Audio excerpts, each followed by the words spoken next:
nakakadismaya yung mga nangyayari ngayon, no, lalo na dito sa ating mga church leader, no, patungkol sa mga tithes and offering, no, na natatanggap nila diyan sa simbahan, no, galing sa mga member, according to the scripture, no, sa utos ng ating Panginoon patungkol sa mga tithes.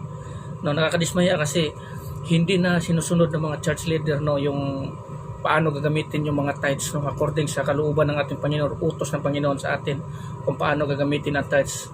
Ayon dito sa nakasulat sa Deuteronomy, no, sa chapter 14 verse 22 hanggang sa 29, no.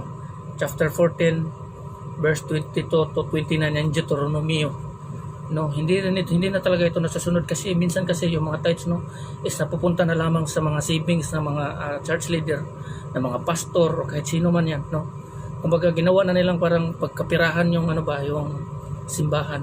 Yung iba nagtatayo na lang yan.